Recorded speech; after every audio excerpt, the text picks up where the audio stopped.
d'aujourd'hui. Voilà, nous avons ici le message. C'est déjà commencé l'enregistrement de ce cours et puis il sera disponible.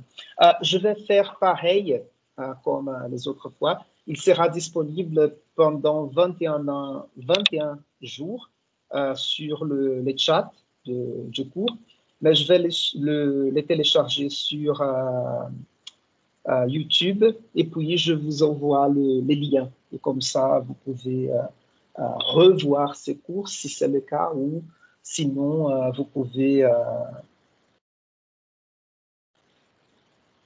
ou pour ceux qui ne sont pas présents en temps réel, vous pouvez, les autres, ils pourront regarder ce cours plus tard.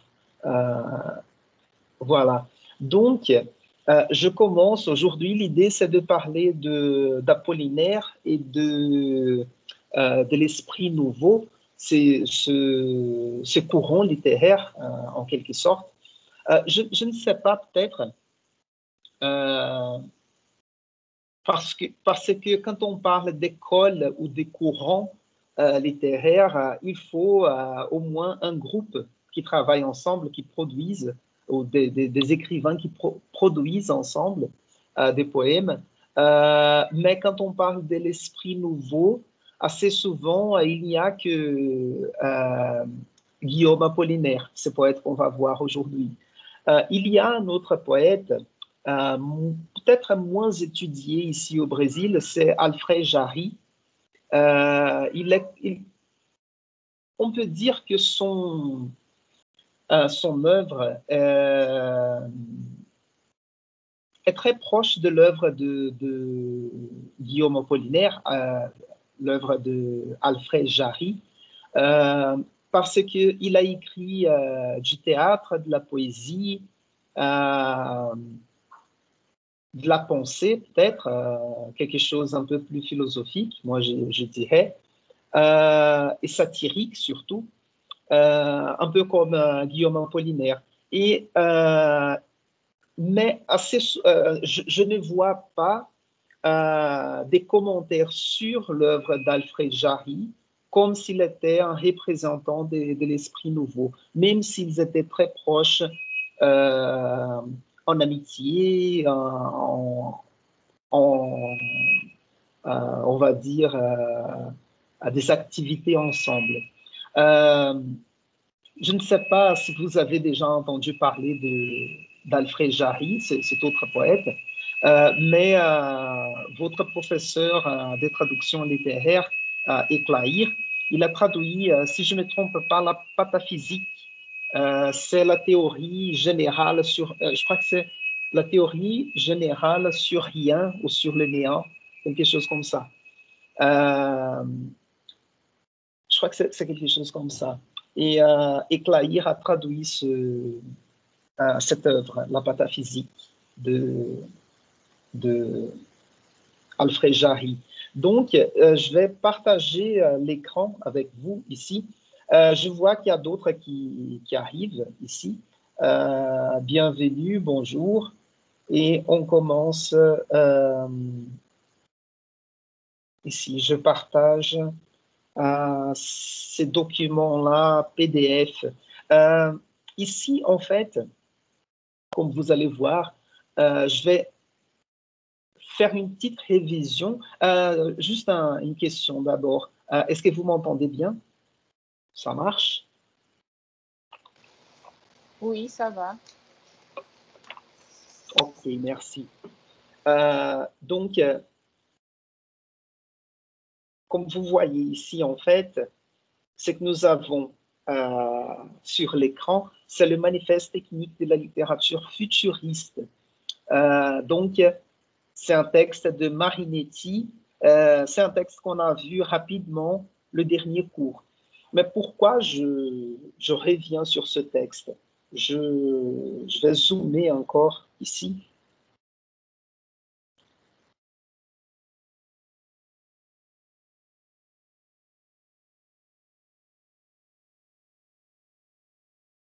Non, ça dépasse. Voilà, c'est bien comme ça.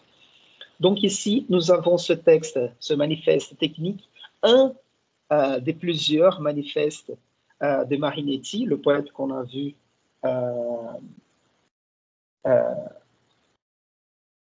le dernier cours. Et en fait, ce manifeste technique, il est un peu différent du manifeste du futurisme parce qu'il est un peu plus... il préconise, il dicte, il indique ce qu'il faut faire techniquement pour faire de la poésie futuriste. Et je vais passer ici, je ne vais pas tout expliquer, mais la raison pour laquelle je fais ça, c'est parce que Apollinaire, le poète qu'on va voir aujourd'hui, est un dialogue avec le futurisme de Marinetti. Donc, il commence ici, on peut voir, je ne peux pas zoomer ici, souligner, pardon, je vais changer l'outil ici. Donc, on revient sur le manifeste. Nous avons ici donc pardon, je vais choisir la flèche, c'est mieux. Donc, nous avons ici comme premier point, il faut détruire la syntaxe en disposant les substantifs au hasard de leur naissance. Ça, c'est très proche de ce qu'on va voir comme dadaïsme, comme un célèbre poème dadaïste qui est la recette de poèmes dadaïstes. On découpe les mots d'un reportage du journal, par exemple, on met dans un petit sac en plastique ou peu importe, et on fait un tirage au sort, et chaque mot qu'on tire, on note sur le papier. Donc ça, c'est un poème, la recette d'un poème dadaïste. Et si on fait ce tirage au sort des mots aléatoires comme ça, sûrement on n'aura pas une logique qui suit la syntaxe de la langue. Ça, c'est clair. Donc, une des choses ici, un des principes de ces manifestes techniques de la poésie futuriste demande ça, détruire la syntaxe en disposant les substantifs au hasard de leur naissance. Deuxième point, ici, il faut employer le verbe à l'infini. Il explique un peu ici, mais je vais pas tout dire, il faut abolir l'adjectif. Abolir l'adjectif, par exemple, c'est une idée d'avoir une poésie un peu plus directe, plus essentielle, et qui ne reste pas dans les détails ou dans des choses pas très importantes.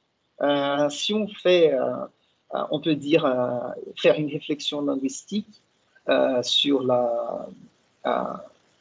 les éléments qui composent la phrase, par exemple, ou le vers du poème, l'adjectif, il est toujours dépendant d'un substantif. Ouais.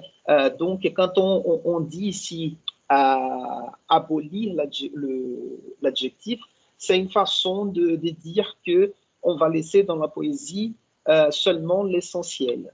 Tout ce qui n'est pas essentiel, on rejette. Ouais. Il faut abolir l'adverbe aussi. Anna-Caroline, tu veux dire quelque chose? C'est juste un doute, prof, par rapport à cet point de il faut abolir l'adjectif. C'est à cause de, peut-être, je ne sais pas, mais parce qu'on pourrait dire que l'adjectif imprime en question de valeur je ne sais pas si on dit la même chose en français, juízo de valor, pardon. Et donc, peut-être ces auteurs voulaient quitter ces juízo de valor, ces préjugés de valeur dans ces poésies. Jugement de valeur, plutôt. Jugement, c'est ça, jugement. Oui. Parfait. Mais peut-être c'est à cause de ça ou je me trompe complètement? Euh, non, je dirais pas parce que, à mon avis, on peut faire un jugement de valeur aussi avec les substantifs. L'idée ici, c'est de laisser dans la poésie seulement ce qui est vraiment essentiel. Et l'adjectif tout seul, il n'est rien. Il a toujours besoin d'un substantif. Donc, le quatrième point ici, c'est abolir l'adverbe. L'adverbe aussi, parce que, par exemple, si on utilise l'adverbe pour apporter une certaine intensité, un adverbe d'intensité, on peut remplacer cet adverbe d'intensité par un substantif essentiellement intense. Tu vois? L'idée, donc, c'est de faire une poésie plus, je vais dire, légère, dans le sens où il n'y a pas des choses qui vont rendre le vers ou la poésie plus lourde, comme les adjectifs. Et surtout, si on regarde certains exemples de poésie plutôt érudite, on va toujours chercher des adjectifs pas très communs, pas très courants, des adjectifs rares pour pour essayer comme si la poésie était dans ce genre de langage excessivement adjectivé. J'oserais dire comme ça. Oui, c'est ça. Ça va? Oui, merci. Oui, non, parce que ouais, là, je me souviens, je me rappelle ce que j'allais dire. Parce que un peu plus tard, parce qu'ici, ce manifeste de Marinetti, si je ne me trompe pas, il est de 1913. Dans les années 20, on aura le formalisme russe en Russie, évidemment, qui arrivera un peu plus tard. Le formalisme russe est plutôt une théorie un courant de la théorie littéraire. Donc, c'est plutôt un courant théorique qui va essayer d'expliquer la poésie, d'analyser la poésie et de nous donner une méthode de lecture des poésies. Et ces courants théoriques, le formalisme russe, en ce qui concerne la poésie, ce qu'ils vont chercher, c'est la littérarité du texte, c'est-à-dire ce qui est le langage strictement littéraire, parce qu'ils croyaient qu'il existait un langage littéraire différent, par exemple, du langage journalistique. Et en fait, on sait très bien que ça n'existe pas. On peut dire, à la limite, on peut parler je ne sais pas, de langage utilisé pour un effet littéraire. Un effet littéraire. Mais le langage n'est pas essentiellement journalistique ou littéraire. Ouais. Donc, pourquoi je fais ce détour-là pour expliquer cette idée d'abolition de l'adjectif, de l'adverbe. C'était une idée de retirer de la poésie ou du poème tout ce qui n'est pas essentiel. Et peut-être, quand on enlève tout ce qui n'est pas essentiel, peut-être ce qui reste, c'est la poésie dans son état lapidaire, ouais, dans son état pur. Donc, pardon. Donc, l'idée ici d'abolition d'adjectifs et d'adverbes, c'est plutôt d'arriver à une forme plutôt essentielle de la poésie. Ouais. Je saute ici, je passe au point 6. C'est où la flèche? Elle est là. À plus de ou plus de ponctuation. C'est-à-dire que Un autre principe préconisé par Marinetti ici, c'est l'abolition aussi de la ponctuation. Donc, il dira ici, je ne sais pas, ce texte-là, il n'est pas très d'une bonne qualité. Et il dira ici, les adjectifs, les adverbes et les locutions conjonctives étant supprimées, la ponctuation s'annule naturellement dans la continuité variée d'un style vivant qui se crée lui-même dans les arrêts absurdes des virgules et des points. Pour accentuer certains mouvements et indiquer leur direction, on emploiera les signes mathématiques et les signes musicaux. En fait, pour expliquer un peu pourquoi, et quand lorsqu'on lira un poème d'Apollinaire, ce sera plus clair. Parce que, en fait, la poésie, cette poésie moderniste dont on parle ici, quand elle préconise l'abolition de la ponctuation, par exemple, nous sommes dans ce qui est mis en question, en fait, ici, c'est le vers métrique, le vers rimé, le vers traditionnel. Donc, dans la poésie traditionnelle jusqu'ici, ou jusqu'aux poètes symbolistes de la fin du 19e siècle, on avait le vers traditionnel de 5 syllabes, 7 syllabes, 10 syllabes, 12 syllabes, avec les césures du vers. Par exemple, cela sera plus clair quand on verra la poésie du 19e siècle, parce que c'est une poésie traditionnelle qui suit ses règles de versification.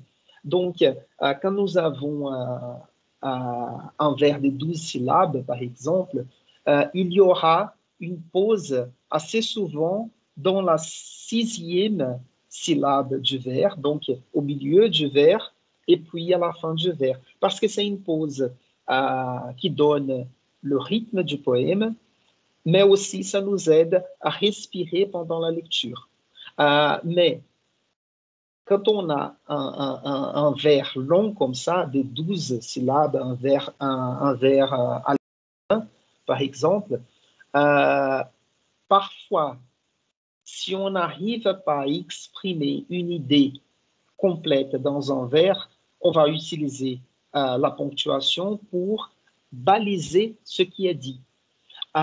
Dans cette poésie moderniste,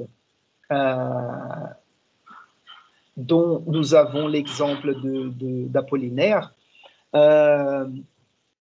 au lieu d'utiliser la ponctuation, on va couper le vers où on veut. On est libre pour avoir un vers qui n'est pas métrifié. Mais assez souvent, ici, on est encore dans les cas d'Apollinaire, il utilise encore la rime, souvent ou la plupart du temps. Mais il ne va pas utiliser le vers métrique dans une métrique traditionnelle. Donc, on aura un vers blanc, on va dire, ou libre, sans métrique. Et je ne vais pas continuer ici la lecture de ce manifeste technique de la littérature futuriste parce que Apollinaire ne va pas suivre tous ces principes-là. Il est en dialogue avec Marinetti, mais il aura une autre conception de la poésie et de la littérature. Donc, avant de continuer, j'avais une question à vous poser. Est-ce que vous avez déjà entendu parler d'Apollinaire avant ce cours de poésie? Ou est-ce que vous aviez déjà entendu parler d'Apollinaire avant?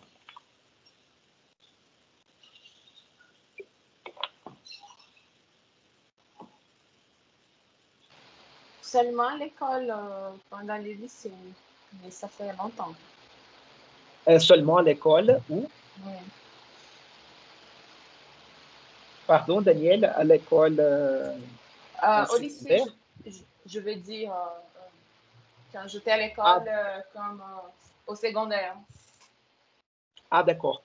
Et encore une question, tu as fait un lycée français ou un lycée... Non, ici à Brasilia. Ah d'accord, ok. Et à Non, l'université aussi, quand je faisais lettres portugaises. ah d'accord. Littérature portugaise ou brésilienne? Brésilienne. Ah d'accord. Oui, parce que d'une certaine façon, euh, lui, il a une des influences des poètes modernistes, hein, Mhm. euh, brésiliens. Natalia, tu veux dire quelque chose? C'est parce que j'ai déjà entendu parler sur lui, parce qu'il y a un professeur de USP qui a fait la traduction des calligrammes d'Apollinaire Ah, d'accord. et Oui. c'est très intéressant. C'est qui le professeur? C'est Álvaro Faleiros. Álvaro Faleiros. Oui. Tu sais qu'il a été professeur ici à l'UNB de littérature française. Oui. Oui. Voilà. Donc, je laisse. Est-ce que quelqu'un veut encore se manifester, dire quelque chose, demander quelque chose, ou on peut avancer? Je me souviens aussi, comme c'est plutôt des poèmes visuels aussi, d'étudier Oui, cette façon de transformer les mots à travers une image. Donc, je me voilà. souviens des classes des arts, quand on étudiait des arts, de faire une sorte de poème en faisant l'image des mots.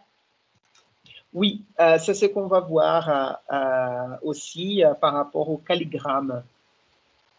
Voilà. Ouais.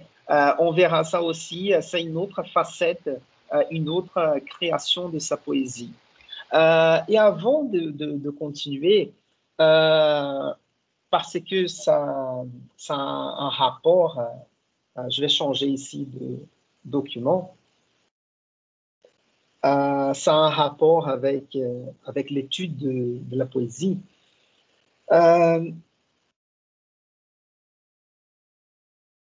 Comment dire? Parce que assez souvent, on écoute à l'école, on écoute à l'université, une certaine critique à l'approche méthodologique de demander, pas de demander ce que l'écrivain a voulu dire ou ce que le poète a voulu dire, mais par rapport à la poésie, ce que je veux dire en fait, c'est ceci. Euh, Par rapport au récit, au roman, on fait facilement la distinction entre qui est l'écrivain et qui est le narrateur et qui sont les personnages. Euh, et nous avons l'autobiographie, l'autofiction et d'autres formes de récits biographiques ou autofictionnels. Pourquoi je parle de ça? Parce que c'est facile au niveau du roman de séparer qui est l'auteur, qui est la personne, l'écrivain, de son œuvre. Dans la poésie, assez souvent, on mélange le poète. On tend toujours à croire que ce qui est dans le poème représente les sentiments du poète. Ce n'est pas tout à fait incorrect. Il y a une raison aussi pour expliquer ça. Au niveau de la poésie lyrique, comme vous savez bien, là je fais un petit détour, la poésie lyrique, c'est la poésie d'une certaine façon autobiographique, une poésie dans laquelle le poète parle de soi-même, de ses propres sentiments, de ce qu'il ressent. Parce que nous avons une poésie épique, qui est une poésie narrative qui raconte une histoire. Et nous avons la poésie dramatique, parce que on va dire jusqu'au XVIIIe siècle, plus ou moins, et même au XIXe siècle, on va retrouver le théâtre en vers. Donc, le théâtre aussi était, on va dire, une poésie dramatique. Et la poésie lyrique, c'était ce genre de poésie réservée à l'expression de ses propres sentiments. Raison pour laquelle, assez souvent, on va faire ce rapport entre le texte, le poème, et les sentiments du poète. Ici, on est dans le contexte du modernisme, des avant-gardes modernistes. Fernando Pessoa, le poète portugais, vous connaissez bien le poème dans lequel il dit que le poète est un menteur, qu'il ment la douleur qu'il ressent, comme si c'était vraiment une douleur, la douleur qu'il sent vraiment, quelque chose comme ça. Je fais une traduction libre par rapport à ce que je me rappelle, c'est dont je me souviens de ce poème. Donc, pourquoi j'apporte l'exemple de Fernando Pessoa? Parce que il met en question ce rapport direct entre poésie lyrique et sentiment du poète. D'accord? Et ici, d'une certaine façon, la poésie futuriste, et on va trouver aussi dans quelques principes de l'esprit nouveau d'Apollinaire une demande d'une poésie objective en quelque sorte. Donc, ça, c'est quelque chose qui est en discussion en ce moment-là. Mais c'est important aussi parce que je vais vous montrer ici un manifeste d'Apollinaire. On va voir une conférence d'Apollinaire et assez souvent, ce qu'il préconise dans ces textes théoriques, ce n'est pas forcément ce qu'ils arrivent à faire dans leur poésie. Donc, on verra dans la poésie d'Apollinaire. Donc, si en tant que théoricien de cette nouvelle poésie, il peut dire quelque chose de plutôt moderniste, dans sa poésie, il va parler de ses sentiments, il y aura des traces autobiographiques dans sa poésie, et assez souvent, on aura une poésie lyrique en première personne qui parle des sentiments du poète. D'accord? Donc, c'est juste pour... c'est intéressant de comprendre ce que le poète pense de la poésie, mais aussi c'est important de voir ce qu'il arrive à faire dans sa poésie. Ouais. Et ici, je ne vais pas le lire avec vous. Je ne sais pas, j'avais mis ces documents au pluriel ici dans les archives de notre salle virtuelle. Je ne sais pas si vous avez jeté un coup d'œil. J'ai changé de page ici. Et vous connaissiez-vous ce manifeste synthèse l'antitradition futuriste? Connaissiez-vous ou pas?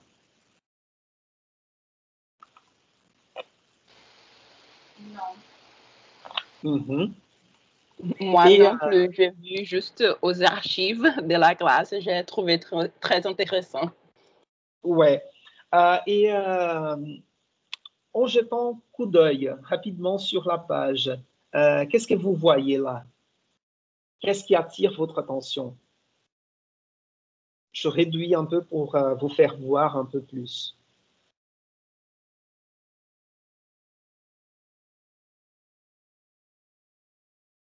Nous avons ici la première page, la deuxième page et la troisième page. Et c'est signé Guillaume Apollinaire. J'arrive pas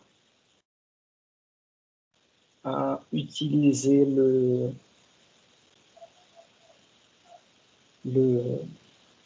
l'outil Ici, nous avons la signature d'Apollinaire. Donc, c'est un manifeste futuriste, mais signé par Apollinaire.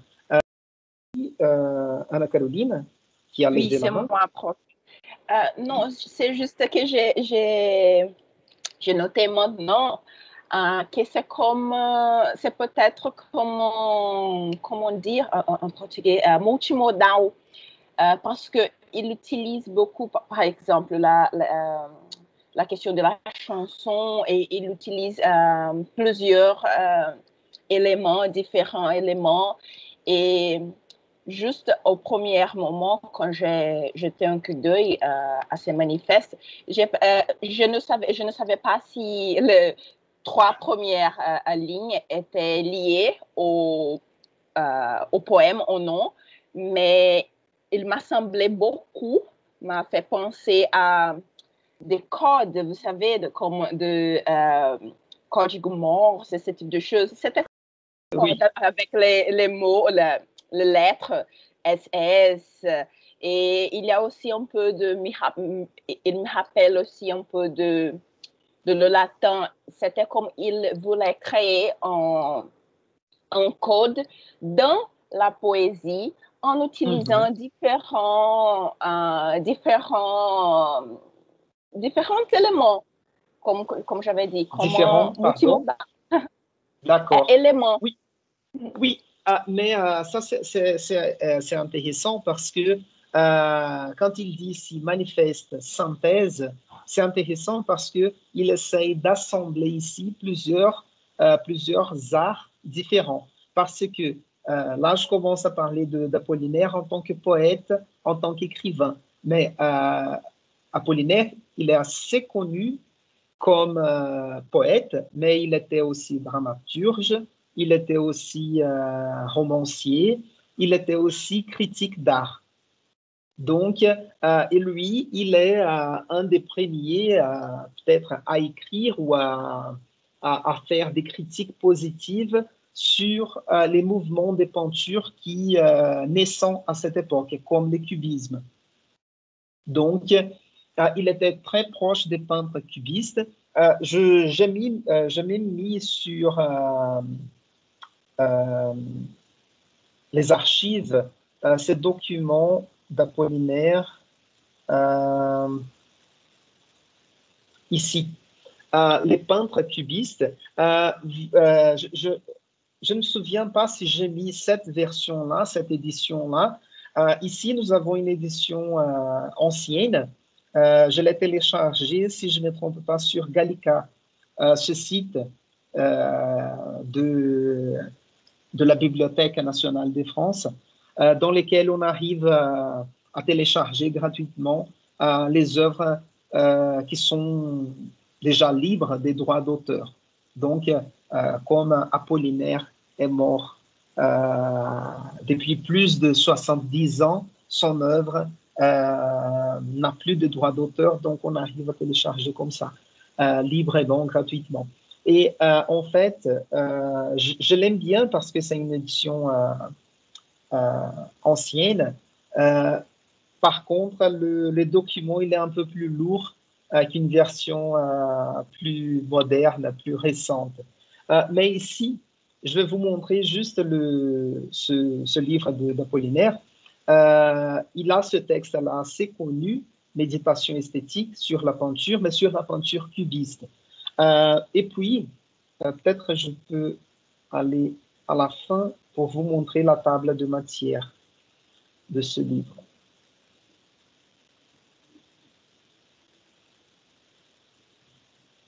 2 secondes.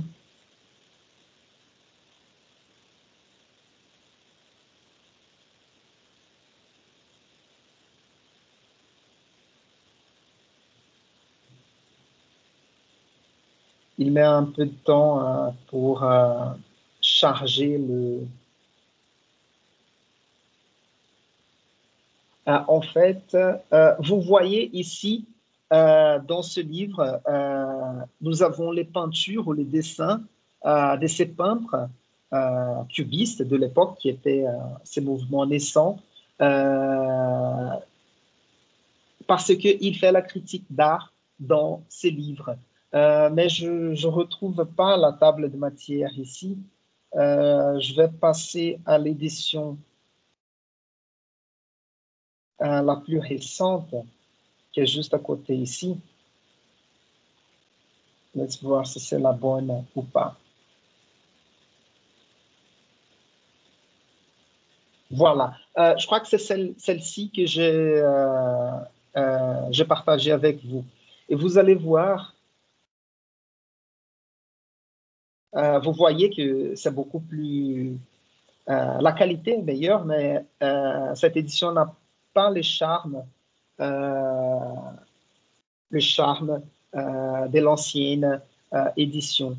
Mais ce que je voulais montrer, c'était la table de matière, mais je pense que la table de matière n'est pas disponible. C'est ça qui est embêtant. Mais j'avais cette table de matière quelque part. Je vais juste vérifier si elle est dans le début du livre, ici. Les peintres cubistes.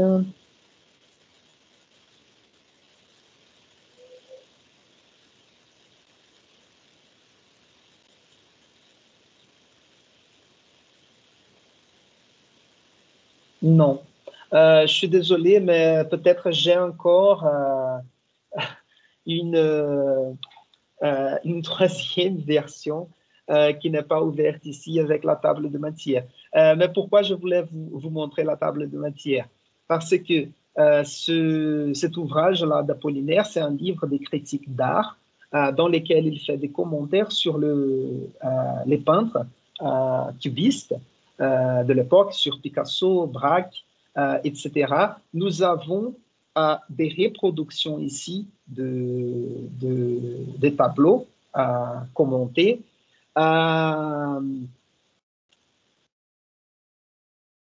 Et voilà.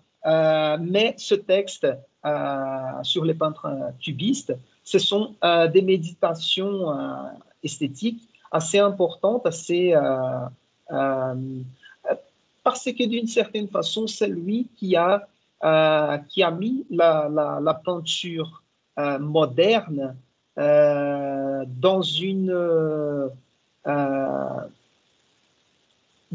place de respect. Parce que, comme je vous ai montré ici tout à l'heure, vous avez vu des exemples ici. Je crois que ça, c'est Marcel Duchamp, nu descendant un escalier.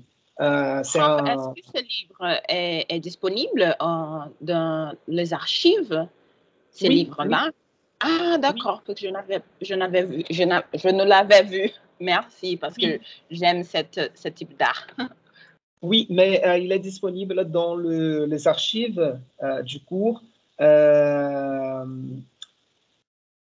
ne sais pas si j'ai mis Apollinaire et l'Esprit Nouveau ou seulement l'Esprit Nouveau, mais c'est dans le même fichier dans lequel vous retrouvez le manifeste synthèse, l'anti-tradition futuriste. Ils sont tous disponibles là.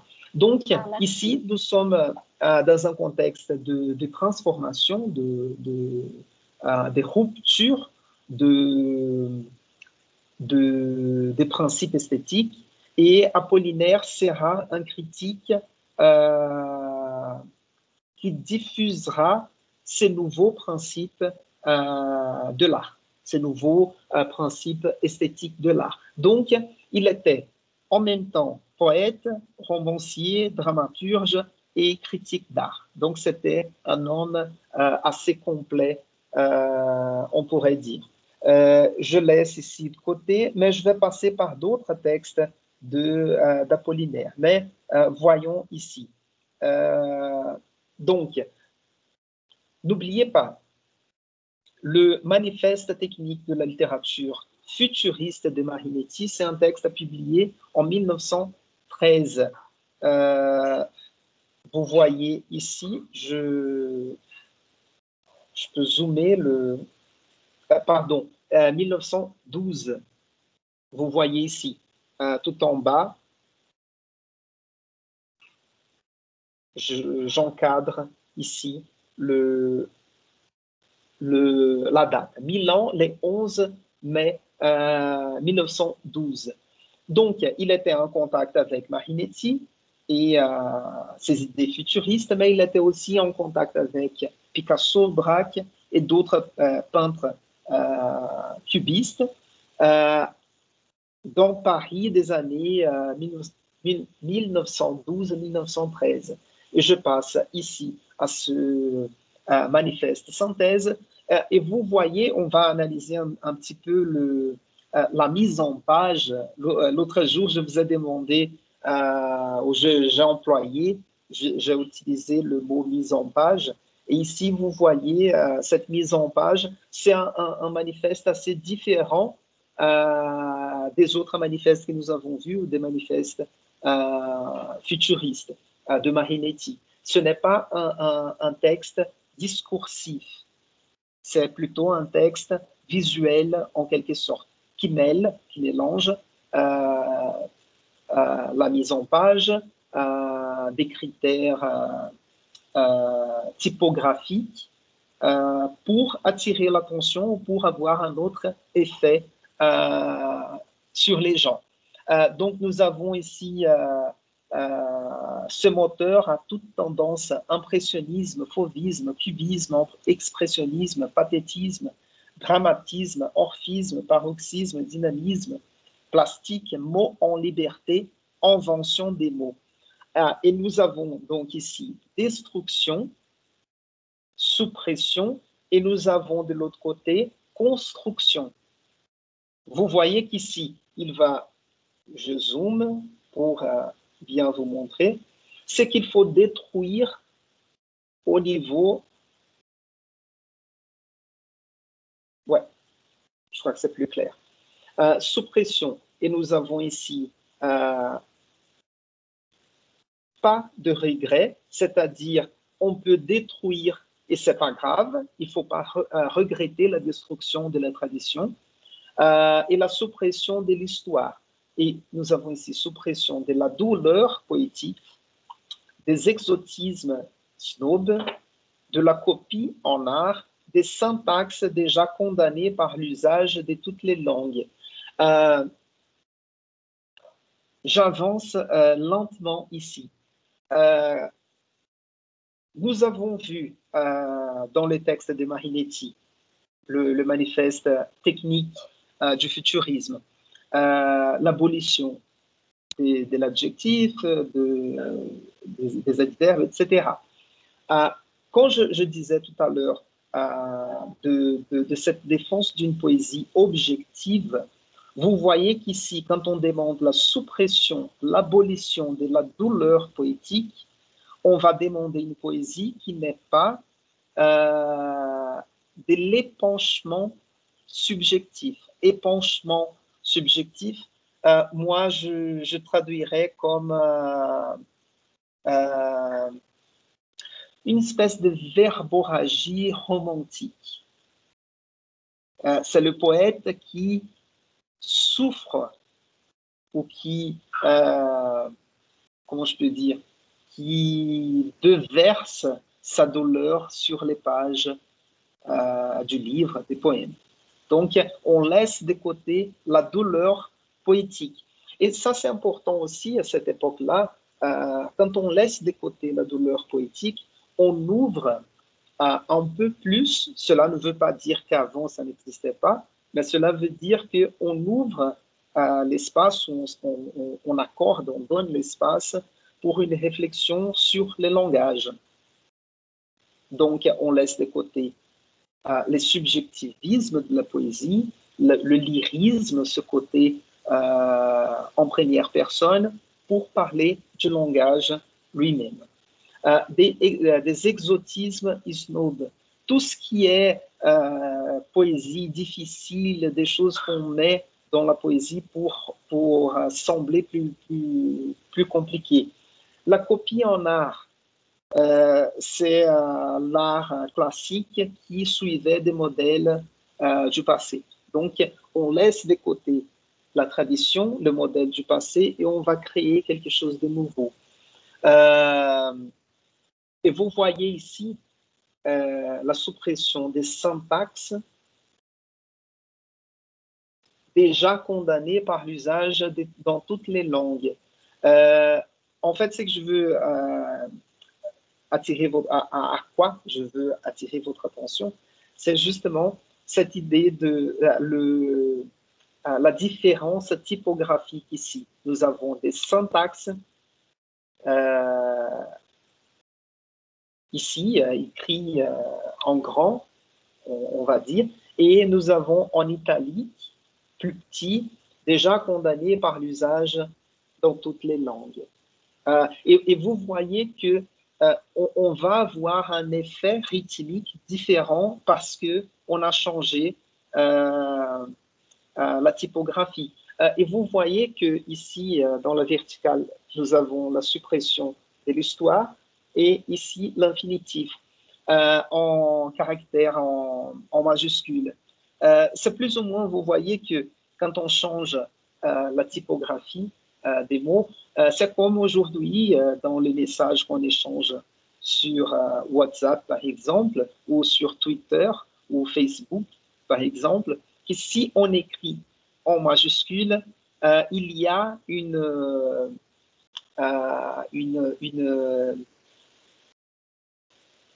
compréhension partagée selon laquelle écrit en majuscule, ça veut dire crier sur les réseaux sociaux, sur l'Internet. Ouais.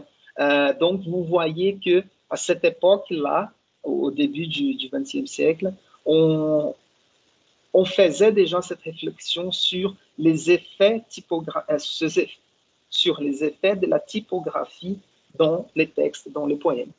Donc, ici, je vous laisse lire après. Je vous ai donné juste quelques exemples de ce qu'il faut supprimer de la poésie, comme aussi la ponctuation,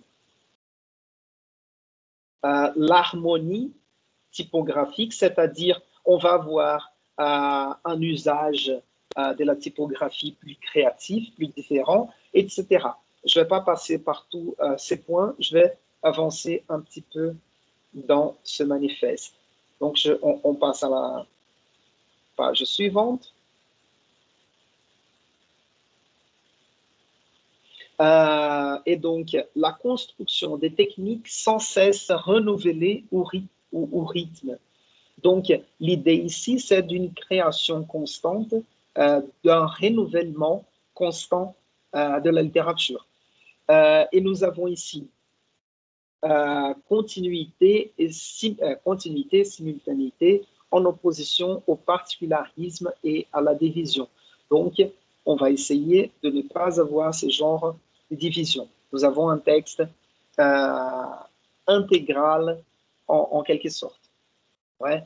Surtout si on pense plus tard au calligramme d'Apollinaire, ces poèmes qui ont la forme, par exemple, de la Tour Eiffel. Ouais. C'est simultané, nous avons toute une information directement. Ouais. Donc, ici, littérature pure, mots en liberté, invention de mots, plastique pur, 5 sens. Les 5 sens, c'est-à-dire qu'on va mélanger tous les arts, on va mélanger tous les sens, l'odorat, la vision, le palais, et comme ça, on va renforcer l'idée de la synesthésie, cette figure de langage qui utilise les croisements des sens de la perception. Okay? Donc, c'était juste un exemple. Je vous laisse lire ou je vous laisse vous promener sur ce manifeste tranquillement après le cours. Donc, il est disponible dans les fichiers des archives du cours et vous pouvez vous promener, lire un peu plus et voir les détails de ce manifeste. Et j'échange ici pour je dirais que ce n'est pas un manifeste. C'est plutôt un texte critique, en quelque sorte, d'Apollinaire qui a été publié dans le Mercure des France. Je vais changer l'outil ici parce que ce document-là, j'arrive à l'éditer un peu plus facilement. Donc ici, vous avez où il a été publié, ce texte-là, L'Esprit nouveau et les poètes. C'est un texte donc de 1918. Ici, c'est important à dire parce que 1918, c'est l'année de mort d'Apollinaire. Il décède peu après la publication de ce texte. Mais c'est un texte intéressant parce qu'il était déjà un poète et un critique plus expérimenté et qui avait aussi plus d'expérience de publication, de participation dans la vie littéraire et culturelle. Donc, il avait, ses idées étaient plus mûres, elles étaient plus conçues, plus formées, mieux formées qu'avant. Donc, je recule ici dans ces manifestes. Vous voyez que le manifeste l'anti-tradition futuriste est très proche des idées,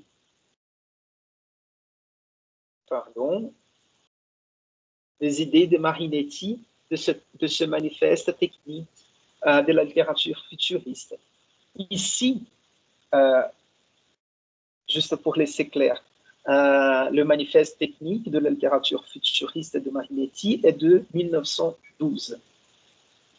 L'antitradition futuriste d'Apollinaire de 1913 et l'Esprit nouveau et les poètes de 1918. Donc, nous avons ici un texte de maturité. On peut bien dire que c'est un texte de maturité. Et vous voyez, j'ai plein de ballons à côté. J'ai souligné pas mal de choses dans ce texte parce que c'est un texte assez intéressant, mais on n'aura pas le temps de tout discuter peut-être. Mais je vais vous montrer un peu, parce qu'ici, ça sert en quelque sorte comme une espèce de poétique d'Apollinaire et de l'Esprit nouveau. Quand je parle de poétique, ce n'est pas poétique en tant qu'adjectif, mais poétique en tant que substantif. Pensez à la poétique d'Aristote, le philosophe grec de l'Antiquité classique. Quand on parle de poétique, c'est-à-dire une espèce de champ d'études qui se consacre à l'étude de la création poétique, de règles ou de, comment je peux dire,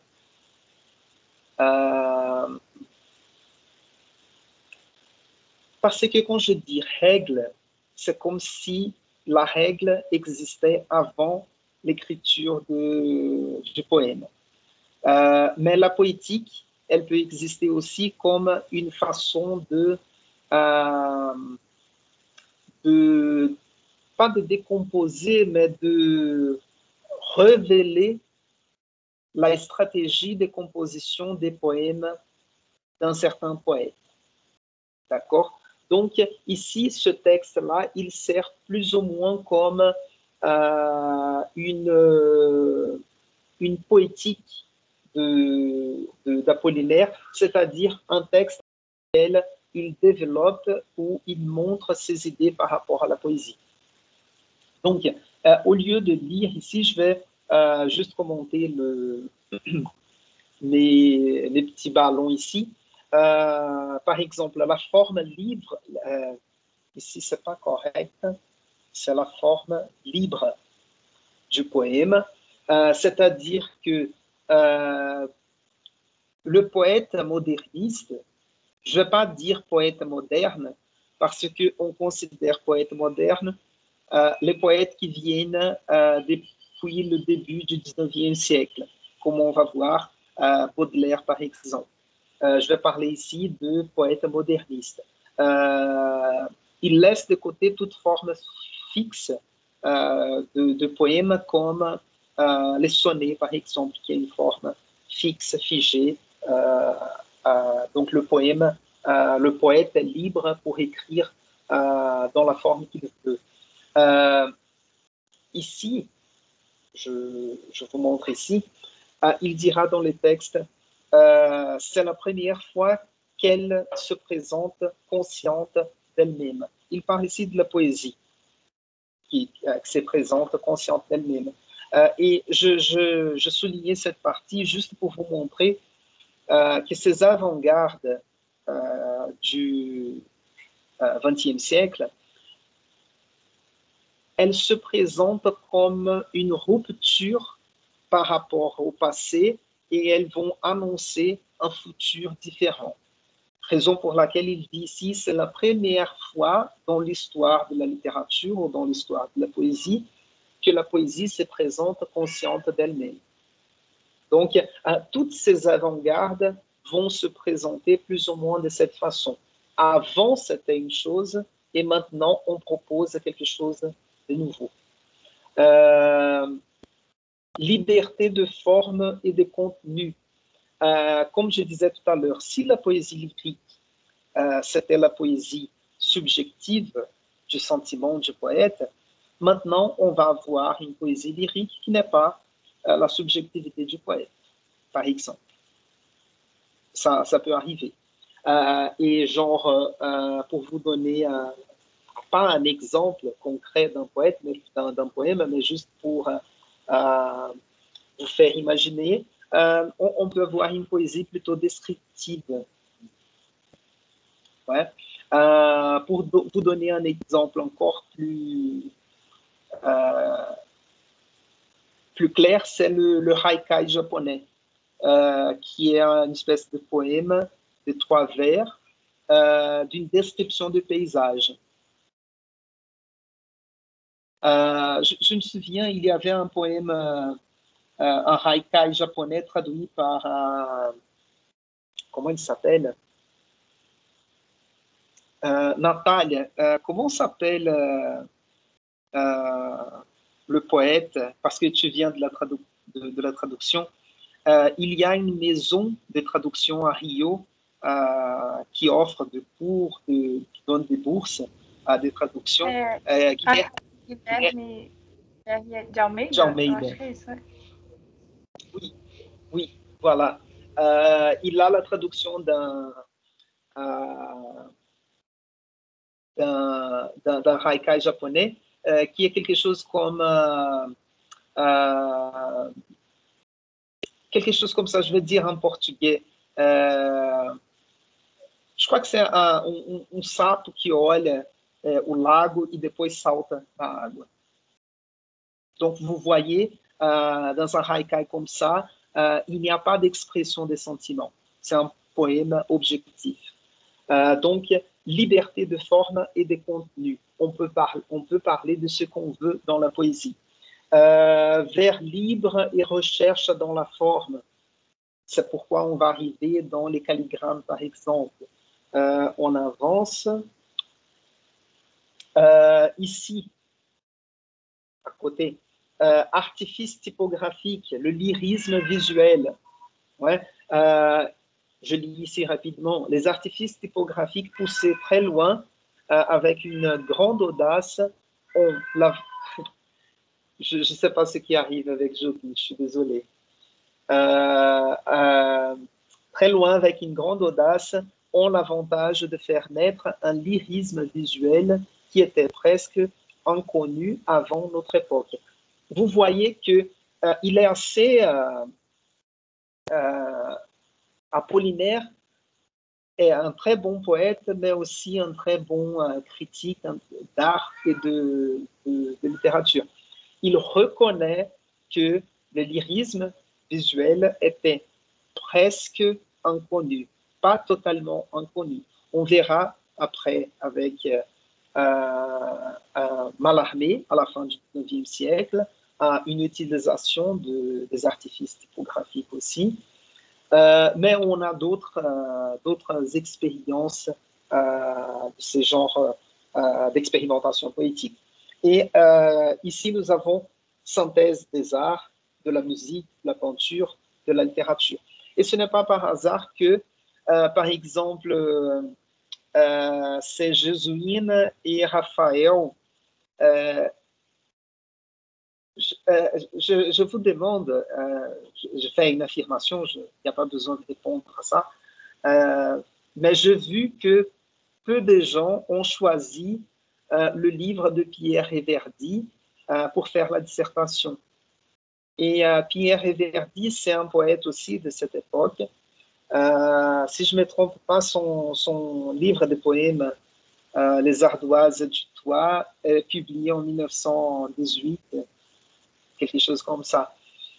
Et j'imagine que vous n'avez pas choisi ce livre-là parce que c'était une édition ancienne, un livre vieux. Mais je dis que c'est Raphaël et Jesuíne qui l'ont choisi. Et ce livre de poèmes est publié avec des dessins, si je ne me trompe pas. Donc, vous voyez que cette synthèse des arts, ils se fréquentent, les poètes sont très proches, sont amis des peintres, mais aussi quand ils font une publication, ils publient ensemble dans le même livre des poèmes du poète et des dessins d'un peintre ou d'un artiste quelconque. Ça, c'est intéressant. Ici, il fait référence à des images et je vais parler un peu plus d'images plus tard, quand on verra le dadaïsme et le surréalisme. Il y a cette différence entre les concepts d'image poétique et le concept de métaphore. J'en ai déjà parlé, mais je vais renforcer ça dans un autre moment parce qu'on va lire la théorie de Pierre Reverdy à propos des images. On avance. Je vais voir ici ce qui...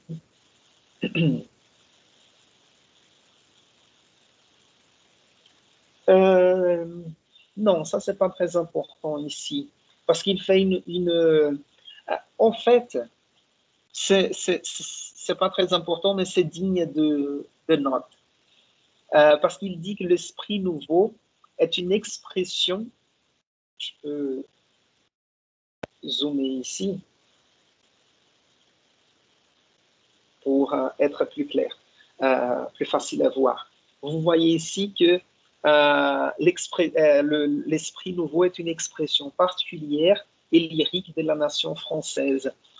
En quelque sorte, oui, parce qu'on verra que comme nous avons vu, le futurisme, c'est un mouvement presque internationaliste.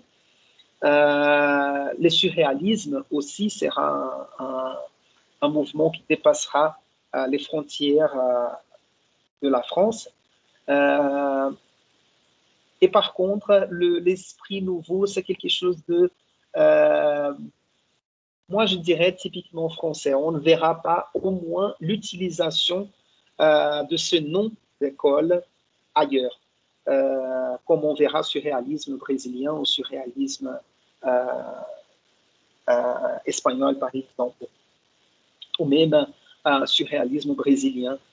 Si on pense à Pauliceia Desvairada, si je ne me trompe pas, de Mário de Andrade, suivait les principes surréalistes.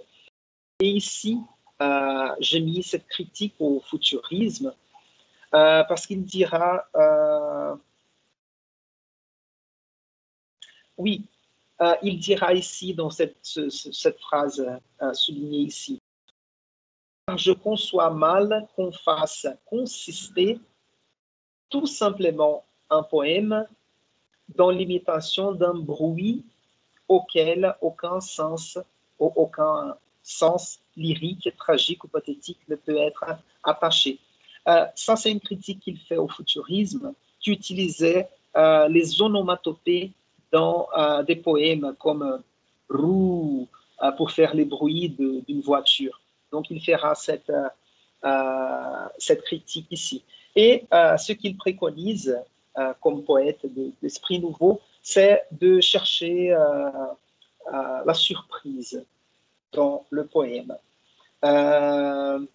Même si, comme j'ai mis ici tout en bas, même si le poète va chercher certains, où il va se mettre en risque, et peut-être ce qu'il va faire dans ses poèmes sera un peu stérile ou même ridicule. Mais on est dans le domaine de l'expérience poétique.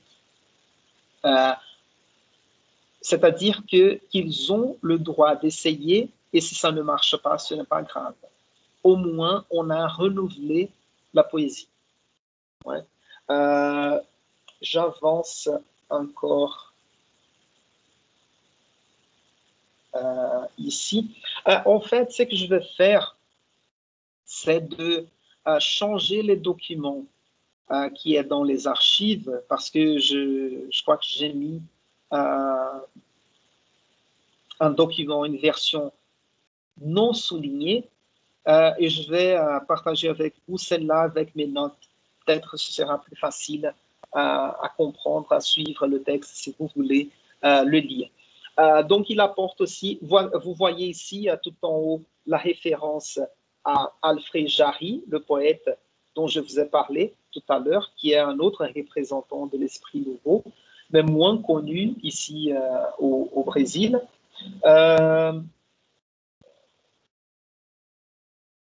Et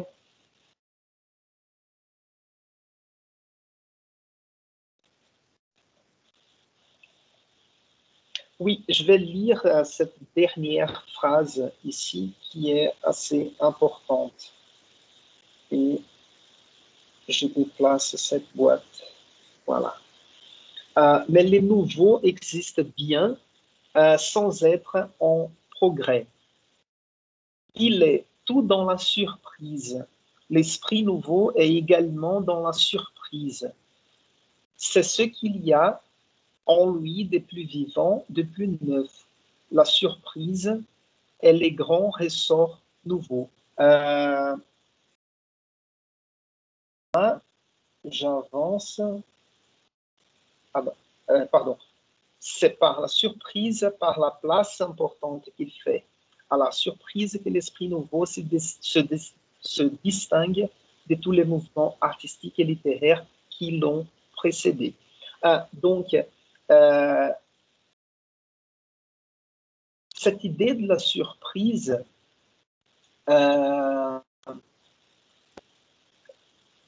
elle est importante pour comprendre que le nouveau n'est pas une idée de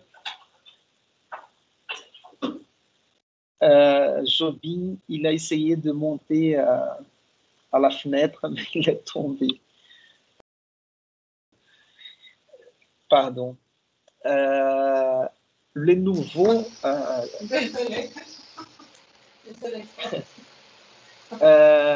Ce qui est nouveau dans la poésie de l'esprit nouveau, c'est la surprise, ce n'est pas les progrès, en fait.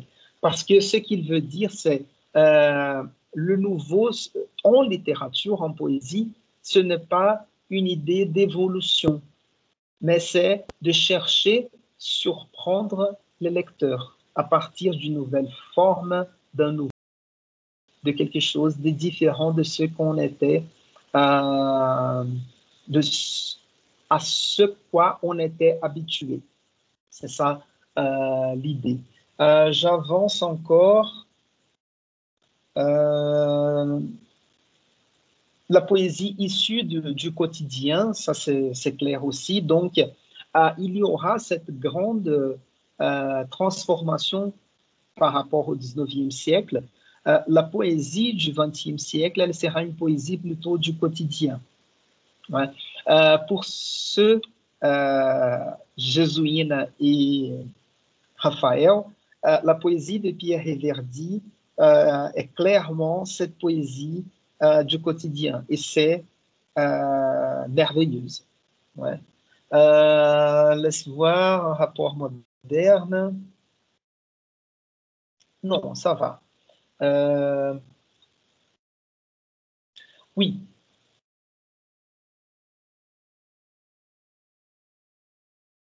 Ici, tout en haut.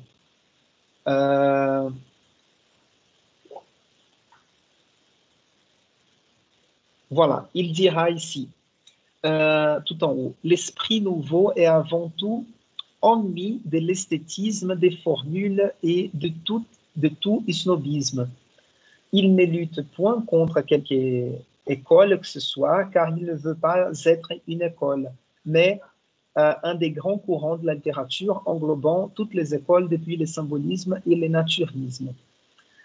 Il lutte pour le rétablissement de l'esprit d'initiative, pour la claire compréhension de son temps et pour ouvrir des vues nouvelles sur l'univers extérieur et intérieur qui ne soit point inférieur à celle que les savants de toutes catégories découvrent chaque jour et dont ils tirent des merveilles.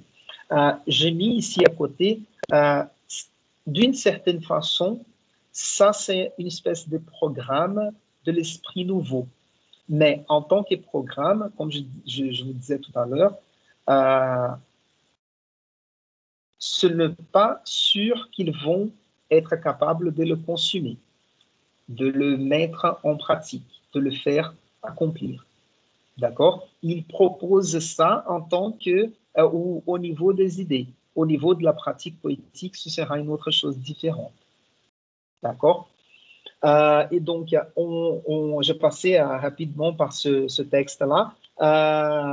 Après le cours, je vais faire la mise à jour et je vais laisser cette version-là avec mes commentaires. Et comme ça, si vous voulez jeter un coup d'œil, vous pouvez accompagner de mes commentaires et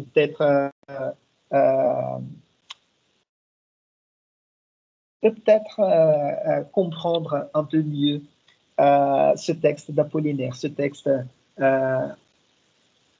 programmatique de l'esprit nouveau, disons-nous. Et ici, en fait, vous allez voir, j'ai mis dans les archives cette édition-là. C'est une édition de 2012, je ne sais pas, 2013. Et celle-ci est de 1920. C'est juste parce que c'est charmant et c'est intéressant de voir. J'aime bien ces éditions-là plus anciennes. Et cette version que j'ai partagée avec vous dans les archives, elle a une très bonne présentation, un peu fatigante, moi je dirais, et laisse voir ce que je peux commenter rapidement ici.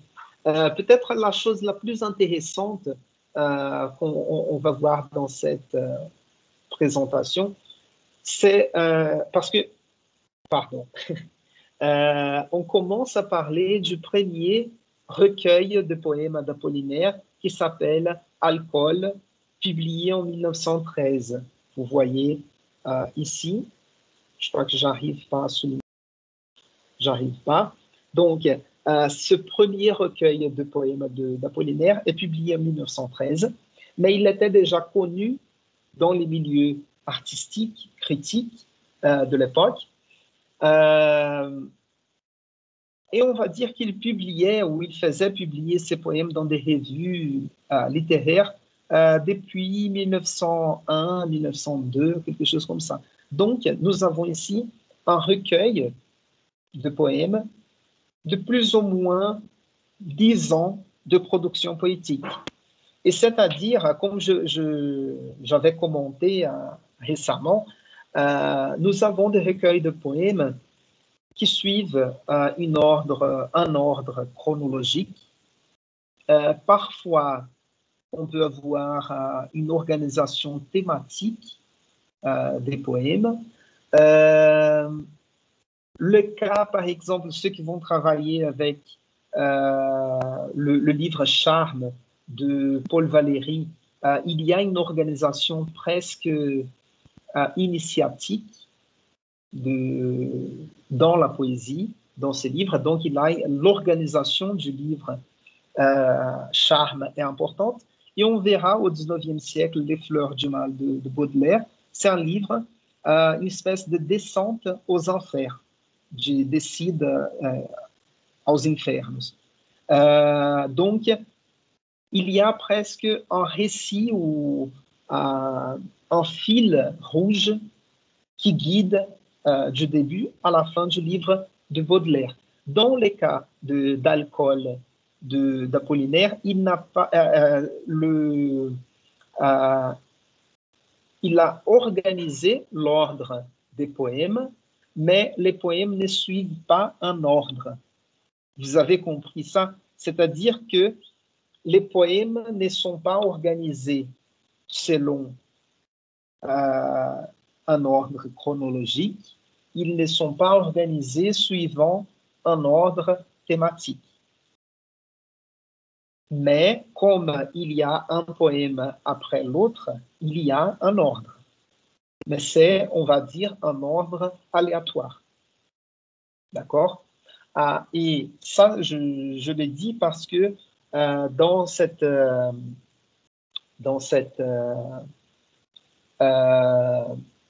présentation, je zoome ici pour vous montrer. Nous avons le petit ballon ici. Parce qu'il explique plus ou moins ce qu'on peut tirer de cette idée d'ordre aléatoire de l'organisation des poèmes. C'est cette idée-là que chaque poème contraste avec les autres parce que on lit un poème indépendamment de l'autre, mais on reste toujours avec la mémoire ou le goût du poème précédent. Donc, on le met en contraste toujours. Il souligne la variété de l'ensemble. Je vous ai demandé de vous promener, de lire un petit poème de ce livre. Je ne sais pas si vous l'avez fait, mais vous pouvez voir cette variété de formes et de sujets, de thèmes des poèmes. Et la redondance est évitée quand il fait comme ça. La redondance ici, c'est-à-dire, imaginez qu'on fait une session dans les livres de poèmes de souffrance d'amour. C'est-à-dire qu'on va lire un poème après l'autre sous les thèmes de la souffrance amoureuse. Donc, ça devient un peu fatigant et ça devient un peu redondant. Ça répète, ça devient répétitif. Donc, évite cette redondance. Et je recule dans la page précédente pour parler de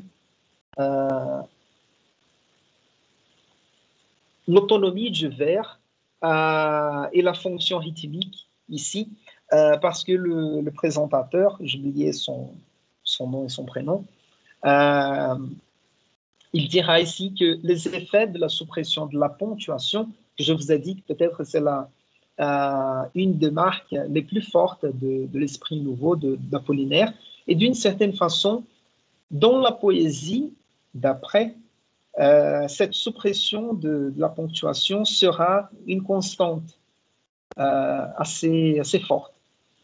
Donc, la suppression de la ponctuation, elle apporte l'autonomie du vers et sa fonction rythmique. Elle induit des multiples effets d'ambiguïté et de polysémie, c'est-à-dire Si nous n'avons pas la ponctuation, on ne sait pas s'il s'agit d'une question, s'il s'agit d'une affirmation, si le verbe complète l'essence du verbe précédent ou s'il débute, s'il commence le verbe suivant. Donc, ça crée des possibilités d'ambiguïté et de pluralité des sens. Et le troisième point, c'est qu'il confère au poème une spécificité visuelle. Comme le poème sera plus ou moins comme cette manifeste synthèse de l'anti-tradition futuriste. On aura une mise en page différente. Ouais. Donc, ici, c'est juste la présentation du livre. Et je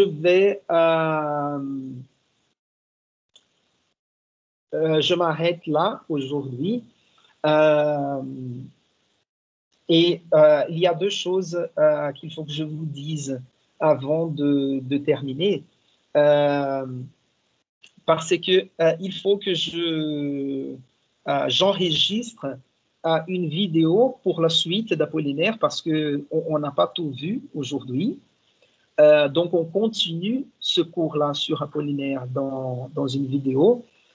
Et je vais vous envoyer cet après-midi une vidéo sur la problématique de la dissertation. D'accord? Je ne sais pas si j'ai changé la date de la remise de la problématique, mais je vais remettre ou je vais reporter la remise de la problématique à la fin. Non, en fait, non, pardon, je me trompe. Si je ne me trompe pas, la date pour la remise de la problématique de la dissertation, c'est mercredi de la semaine prochaine. D'accord? Voilà, c'est tout. Donc, je vais vous envoyer aujourd'hui une vidéo explicative sur la problématique, comment composer la problématique. Et vous avez encore les temps. Voilà, donc je vais vous envoyer après une vidéo avec la suite d'Apollinaire et un exercice sur la poésie d'Apollinaire. D'accord? Et vous avez des questions? C'était un peu trop d'informations, je sais, aujourd'hui, mais vous avez des questions à poser ou je peux passer au cours de roman maintenant.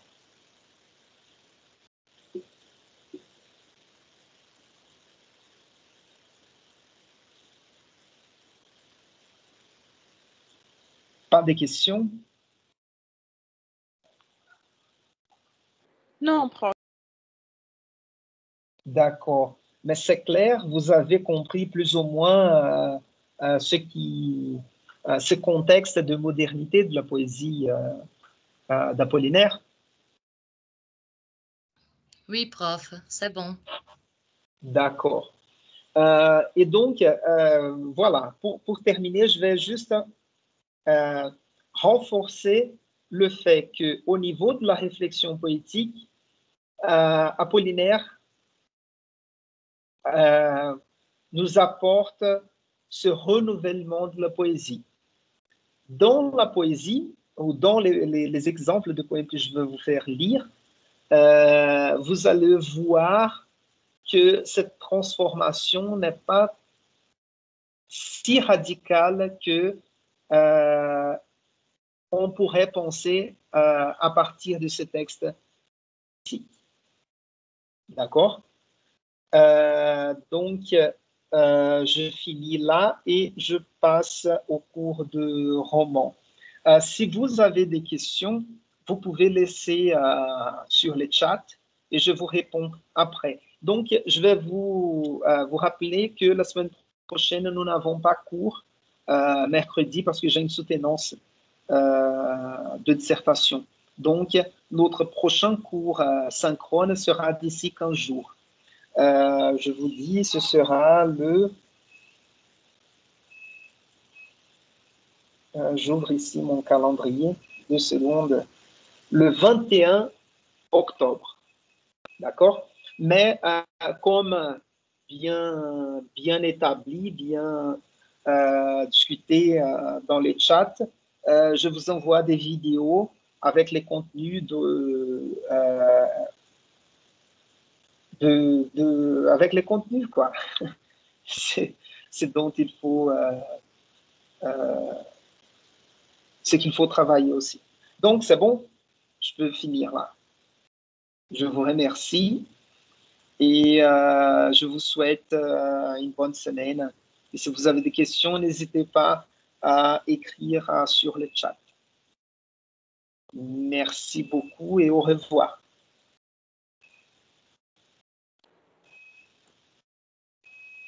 Merci, au revoir.